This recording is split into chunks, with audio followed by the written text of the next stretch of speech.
Hola y bienvenidos al Observatorio Astronómico Nacional. Uno puede pensar que ya sabemos todo de la astronomía. Como vemos en los periódicos y en los medios de comunicación continuamente noticias sobre la astronomía y sobre el estudio del universo, parece que ya lo sabemos todo sobre el cosmos, que quizás tan solo faltasen algunos pequeños detalles por refinar, algunas pequeñas cosas por conocer. Pues nada más lejos de la realidad. Lo cierto es que hay toda una serie de problemas abiertos, un montón de detalles todavía por conocer y, bueno, de asuntos que merecen que construyamos nuevos telescopios, nuevos observatorios cada vez más potentes y que sigamos observando y estudiando estos temas. Y eso es lo que voy a tratar de mostrarles en esta charla. El primer tema al que me voy a referir es el de los agujeros negros, y es que es un tema muy de actualidad y también porque se refiere a uno de los objetos más fascinantes del universo. Los agujeros negros saltaron a la prensa hace poco por la obtención de esta imagen de un agujero negro que se encuentra en una galaxia a 55 millones de años luz de distancia en la constelación de Virgo.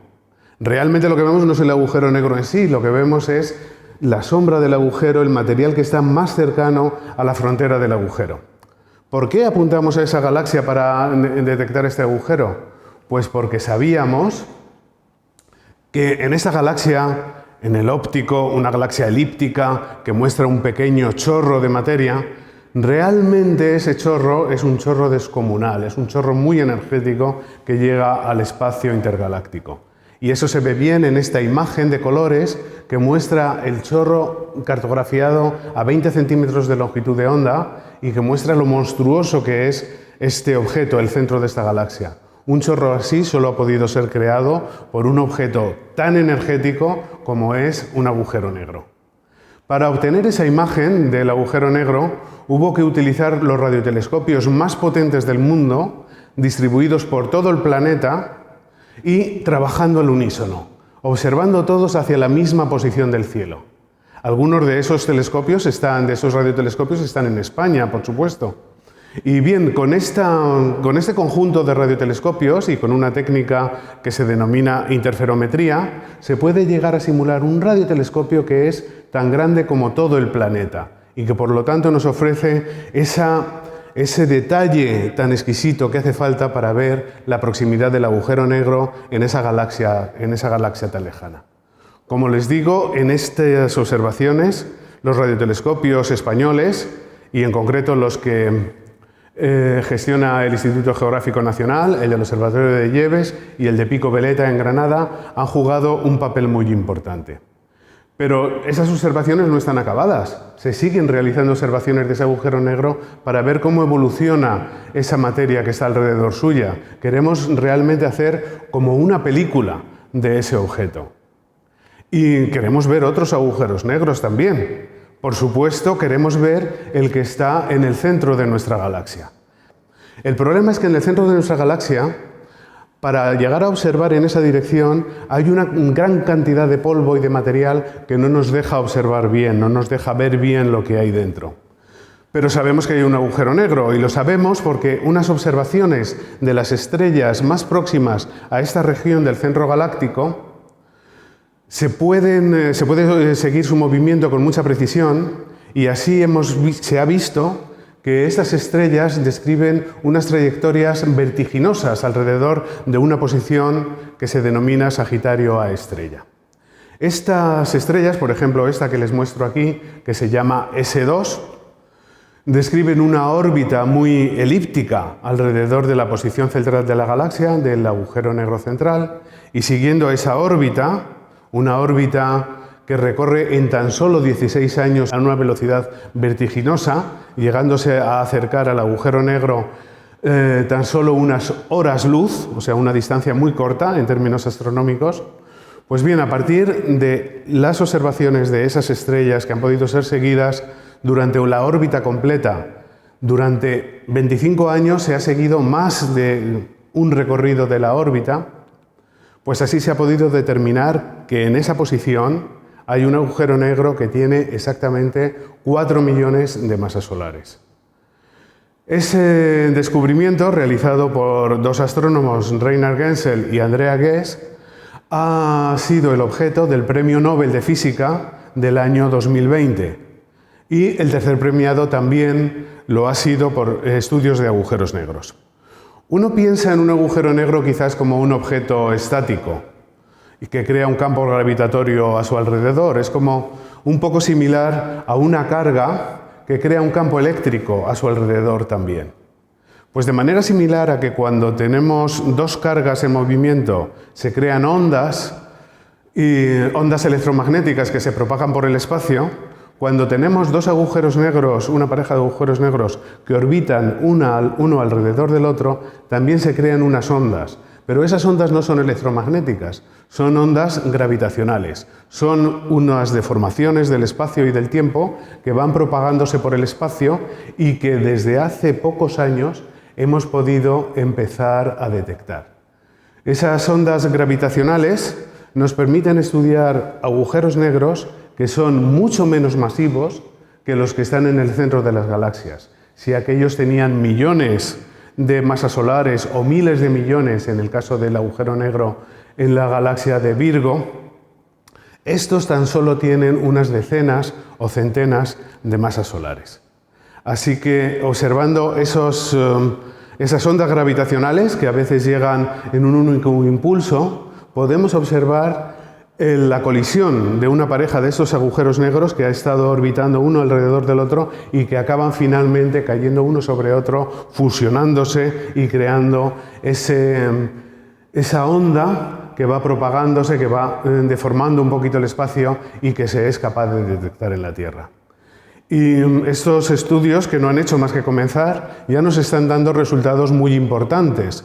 Por ejemplo, se ha visto que puede haber agujeros negros en un gran rango de masas, en particular entre 50 y 150 masas solares, un rango de masas que en principio era imposible. La teoría decía que no podían existir agujeros negros en ese rango de masas y en cambio se ha descubierto que sí existen. Así que habrá que seguir observando estos agujeros negros, haciendo más observaciones de ondas gravitacionales y, por supuesto, también observando los supermasivos que están en el centro de las galaxias. Relacionados con los agujeros negros, hay otro fenómeno también que es muy espectacular. Son las ráfagas rápidas de ondas de radio. Es un fenómeno que trae de cabeza a los astrónomos porque no sabemos, hay multitud de teorías para tratar de explicarlo, pero no sabemos de qué se trata exactamente. En un principio incluso se pensó que podría resultar de emisiones por civilizaciones extraterrestres, pero hay otras teorías que son más ortodoxas y que empiezan a explicar este tipo de fenómenos. Se conocen centenares ya de ráfagas de ese estilo. Unas son esporádicas, suceden solo una vez, otras son repetitivas, suceden varias veces, y la idea que hay en general ahora es que posiblemente procedan de objetos también muy masivos, agujeros negros o estrellas de neutrones, bien de sus colisiones creando una ráfaga esporádica o bien en fenómenos de inestabilidad en una pareja, lo que crearía fenómenos repetitivos.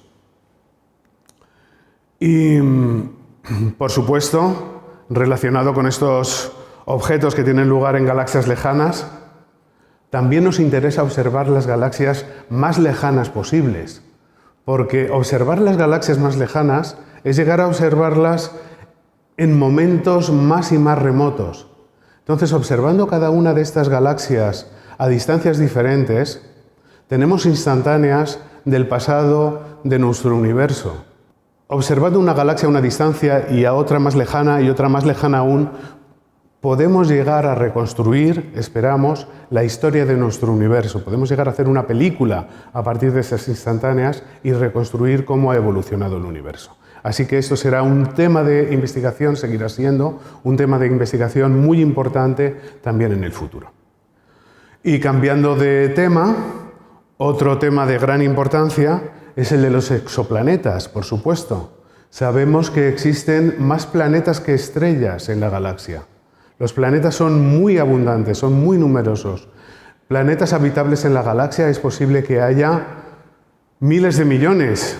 Entonces, para observar estos planetas, necesitamos una nueva generación de instrumentos. Por supuesto, los exoplanetas más interesantes son los que están a distancias lo más cortas posibles. Y en ese sentido es particularmente interesante el planeta que orbita en Próxima Centauri, que está a tan solo 4 años luz de la Tierra. Es la estrella Próxima Centauri, la más próxima, como su nombre indica, al Sol. Pues bien, estudiar este planeta que está en una zona habitable, en un futuro próximo, va a ser una prioridad muy grande. Pero no solo hay que observar toda la variedad de sistemas planetarios que existen en la galaxia y sabemos que la variedad es muy grande. Sabemos que nuestro sistema solar no es el único modelo posible. Por ejemplo, este que les muestro aquí en la parte superior de la imagen, TRAPPIST-1, es un sistema solar pequeñito. Tan solo le conocemos 7 planetas, pero muy pequeños, alrededor de una estrella mucho más pequeña que el Sol, una enana roja, y todo ese sistema planetario cabe en una región que es mucho más pequeña que la órbita de Mercurio. Es decir, es como un sistema planetario en miniatura. El caso es que al ser tan poco luminosa la estrella, eso permite que las condiciones en su entorno no sean demasiado extremas, y de esos 7 planetas hay de hecho 3 de ellos son de tipo terrestre, similares a la Tierra, y además están situados en la zona habitable, podrían resultar habitables. Otro tipo de planetas que tienen mucho interés son los planetas océano. Son planetas que, según un resultado reciente, unos estudios recientes, parecen ser también muy abundantes en la galaxia. Son planetas que están recubiertos de agua, ya sea agua líquida o agua sólida, en forma de hielo, o bien que tienen océanos subterráneos. Hay cuerpos un poco parecidos en el sistema solar, las grandes lunas de Júpiter y de Saturno, tenemos por ejemplo Encélado o Europa, de los que se sabe que tienen esos océanos subterráneos. Y resulta que esas lunas son los cuerpos del sistema solar más interesantes o más prometedores para ir a buscar vida. Quizás incluso más interesantes que Marte.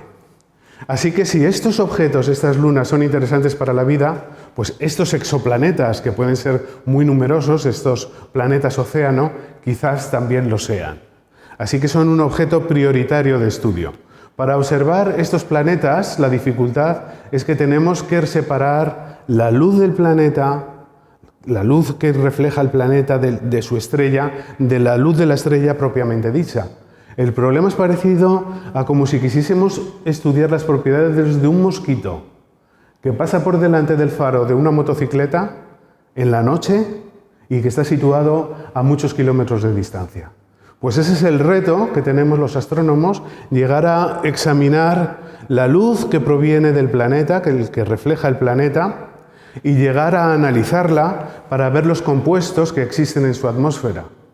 Si llegamos a determinar que en la atmósfera hay agua, hay dióxido de carbono, hay metano, hay oxígeno, hay ozono, podremos concluir que hay una biosfera y podremos concluir que es un candidato muy interesante para llegar a detectar vida en él. Así que la química de los exoplanetas es muy importante, y la química de los planetas se hereda de la química del medio interestelar. Así que por eso también es muy importante seguir estudiando la química que se da en las nubes donde se forman las estrellas y los planetas, porque parte de las moléculas que se forman en esas nubes van a ser heredadas en los planetas. Las estrellas que se han formado a partir de esa nube van a evolucionar, van a explotar como supernovas y van a devolver parte de su materia al medio interestelar, y el medio interestelar va a continuar enriqueciéndose en metales. Y así, gracias a este ciclo, se pueden formar moléculas más y más complejas.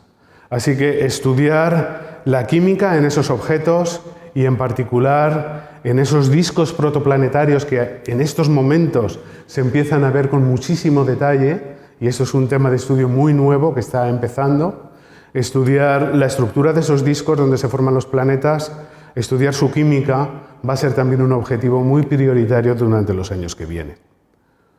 Por supuesto, las estrellas también tienen su interés. De las estrellas, llegar a ver su superficie, solo hemos sido capaces hasta ahora en unas cuantas. Por ejemplo, en esta Betelgeuse, la estrella más brillante de la constelación de Orión. Ahí se ha podido hacer una imagen de la superficie de la estrella, pero no hay muchas más. Y se necesitan nuevas técnicas observacionales para llegar a cartografiar y saber cómo es la superficie de todas esas estrellas. Y, por supuesto, saber cómo evolucionan. Sabemos que algunas evolucionan de una manera verdaderamente curiosa, dando lugar a estas estructuras, a veces espirales, que bueno, son procesos por los que tendrá que acabar pasando el Sol en algún momento dado y arrastrando en su evolución a los planetas del Sistema Solar. Y subyacente a todos estos problemas tenemos el siempre sin resolver de la composición del universo. Sabemos que ustedes y yo y todo lo que nos rodea, esto es solo el 4% del universo, esa materia. Es la punta de un iceberg, todo el universo es como un gran iceberg en el que solo vemos esta materia ordinaria, pero del que sabemos que existe una cantidad muy importante de materia oscura, quizás hasta 5 veces más de materia oscura. De esa materia oscura sabemos más o menos determinar su distribución, pero no sabemos cuál es su naturaleza. Es posible que sean algún tipo de partículas muy sutiles, y yo estoy convencido que quizás en unos 10 años, gracias a los grandes aceleradores también en Tierra, que tratan de poner de manifiesto esas partículas, podamos llegar a saber de qué está constituido esta materia oscura. Y luego está la energía oscura, que constituye el 73% del universo. Esta energía no se tiene ni idea de lo que es. Se sabe que se manifiesta como una especie de repulsión entre las galaxias, una especie de antigravedad que hace que, según el universo se expande, las galaxias se repelan entre sí. Se asocia a veces con la energía del vacío de la física de partículas, pero la verdad es que la discrepancia es enorme cuando uno pone números. Hay una discrepancia de 120 órdenes de magnitud entre la energía del vacío y la energía oscura que hace que las galaxias se repelan.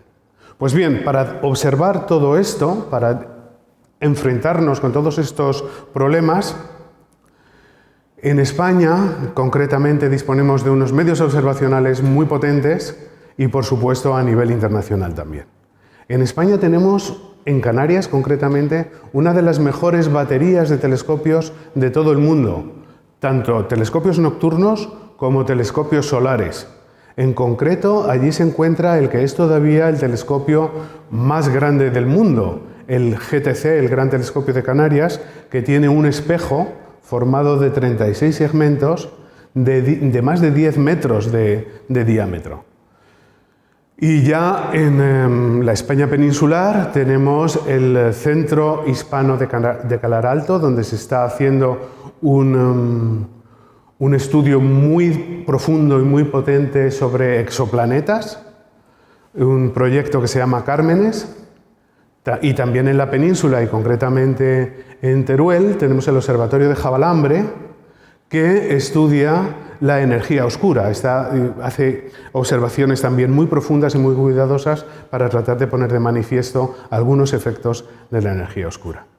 En el Instituto Geográfico Nacional, como les decía al principio, gestionamos unos radiotelescopios que son de primera línea mundial y que, como les decía, son muy importantes para el estudio de los agujeros negros y también de la astroquímica. Unos están en Lleves, en la provincia de Guadalajara, con una instrumentación magnífica. El radiotelescopio mayor de 40 metros puede observar de 2 a 115 gigahercios, es decir, en una banda muy amplia de frecuencias. Y el IGN también es socio del Max Planck, de la Sociedad Max Planck y del CNRS francés, en estos observatorios que están uno en Pico Veleta, cerca de Granada, en la Sierra Nevada, y otro en los Alpes franceses. Está compuesto de 12 antenas de altísima precisión.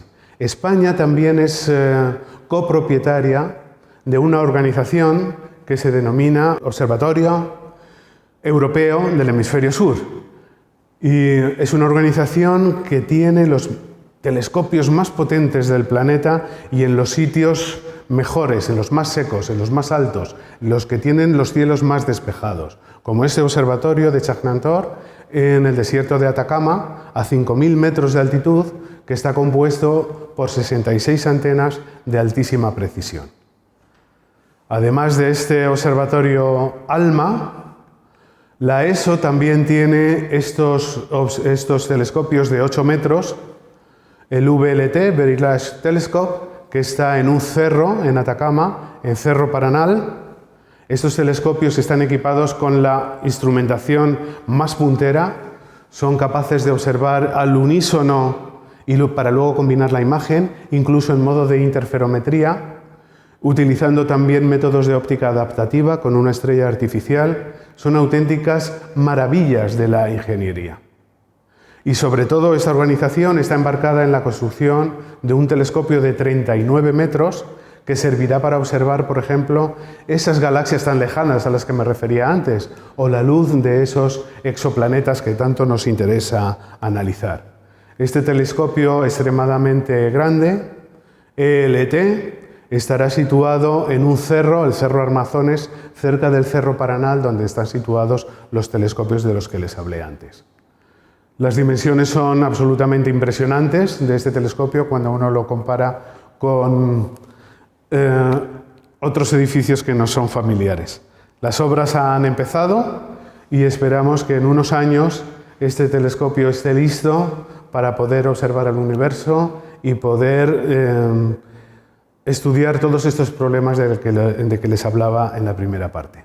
Y a este telescopio le complementará un radiotelescopio gigante, el que se llama SKA, el Square Kilometer Array, que está dividido en dos partes. Una parte estará en Australia, se empezará a construir en muy breve, constituido por más de 100.000 antenas de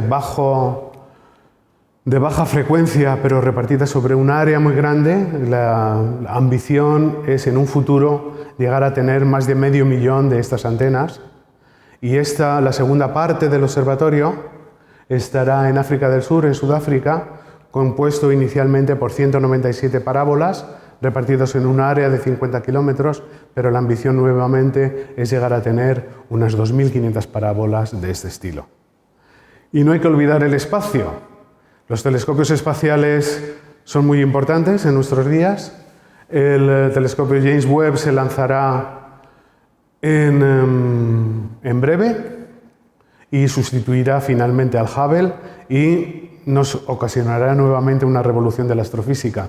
También les quiero mencionar este telescopio, que es un cazador de exoplanetas, en el que Europa y España tienen una participación importante. Es el telescopio Keops, dirigido al estudio de exoplanetas, y el estudio del Sol también es de suma importancia.